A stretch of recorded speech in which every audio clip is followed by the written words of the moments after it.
Adlaw nga Sabado karon mga kaigsuunan. Petsa 1 sa bulan sa Hulyo tuig 2023. Ang pagbasa kinutlo gikan sa Ebanghelyo sumala ni San Mateo kapitulo 8 bersikulo 5 ngadto sa 17. Sa pagsulod ni Jesus sa Capernaum, gitagbo siya sa usa ka kapitan sa kasundaluhang Romanon nga nagpakiluoy, "Sir, ang akong sulugoon atua sa akong balay naghigda, dili makalihok ug nagantos pag-ayo." Si Jesus miingon, "Muadto ako ug ayuhon ko siya." Ang opisyal mitubag, "Ayaw lang pag-adto, sir, kay dili ako angay nga mo padayon kanimo sa akong balay. Isulti lang ug mamaayo na ang akong sulugoon. Ako mismo ubos sa pagbuot sa labawng mga opisyal ug aduna ako'y mga sundalo nga ubos sa akong pagmando. Kung suguon ako ang usa kanila sa paglakaw, mulakaw siya. Ug kung tawgo nako ang usa, muduol siya. Ug kung suguon ko ang akong ulipon sa pagbuhat sa bisan unsa, mutuman siya." Natingala si Jesus sa iyang pagkabati niini ug miingon siya sa mga tawo nga mikuyog kaniya, "Sultihan ko kamo, nga bisan dinhi sa Israel wala pa ako'y nakitang tawo nga dunay pagtuo nga sama kadako niini. Hinumdumi kini, daghan ang mga but gikan sa sidlakan ug sa kasadpan makigsalo kang Abraham, kang Isaac ug kang Jacob didto sa gingharian sa langit. Apan sila nga mauuntay magkaambit diha sa gingharian, itambog Ginoon ngadto sa kangit-ngitan diin maghilak sila ug magkagot ang ilang ngipon." Ug miingon si Jesus sa opisyal, "Pauli sa inyo ug mahitabo ang imong gituuhan." Ug ang sulugoon sa opisyal na ayo ni adtong takna. Unya miadto si Jesus sa balay ni Pedro ug didto nakita niya ang naghigdang ugangang babae ni Pedro nga gihilantan.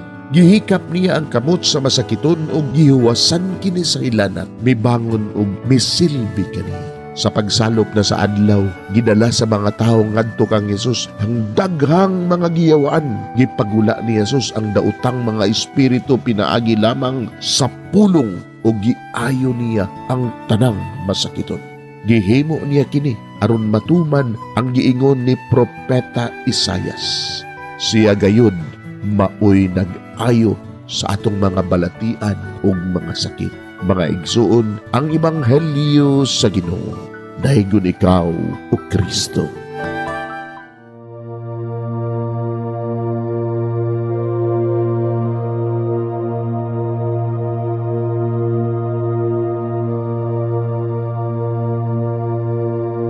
Magampo sa dili pa magsugod sa trabaho.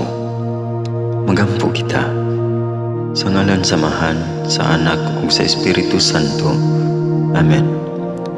Langit mo namong Amahan, sa among pagsulod nining trabahoan, among gidala ang imong presensya uban kanamo. Among gipamulong ang imong kalinaw, imong grasya, imong kaluoy, ug ang imong perpektong hanay sa among mga trabaho. Among ipadayag ang imong gahom labaw sa tanan diha sa mga butang nga among mahimo, masulti, mahuna-unaan ug mahukman sulod nining adlaw. Ginoo, nagapasalamat kami sa gasa sa kinabuhi niining bagong adlaw, niining kahigayunan nga kami nakasulod sa trabaho ug mamahimong parte niining nga grupo.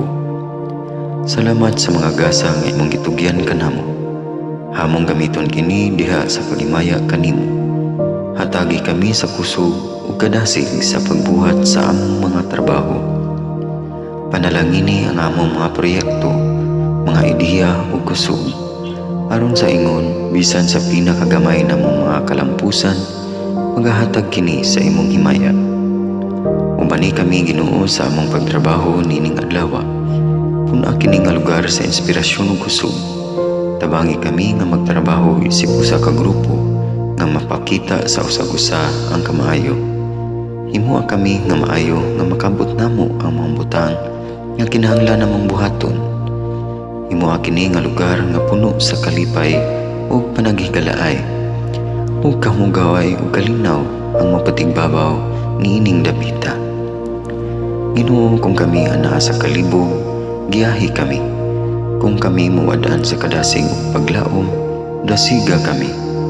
Himua nga ang trabaho nga among gihimo ug ang paagi sa among paghimo niini makahatag unta kini og hugot nga pagtuo, kalipay ug pahiyom sa tanan nga among mahimamat karong adlaw. Panalangini ang among mga pamilya, among Pinoy-anan, among nasod.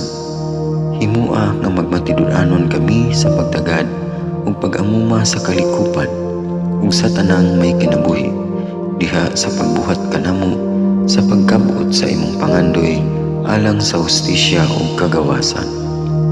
O Ginoo, sa among pagbiya nining lugara, tagay kami sa imong panalangin ug kaluoy sa among pagbiyahe.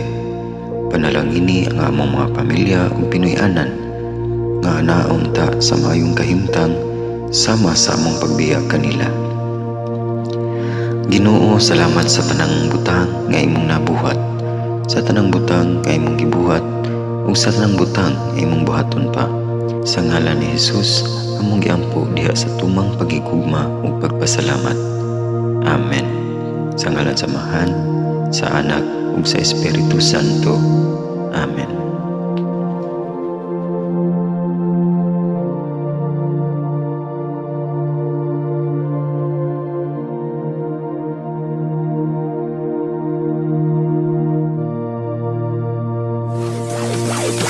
Bye.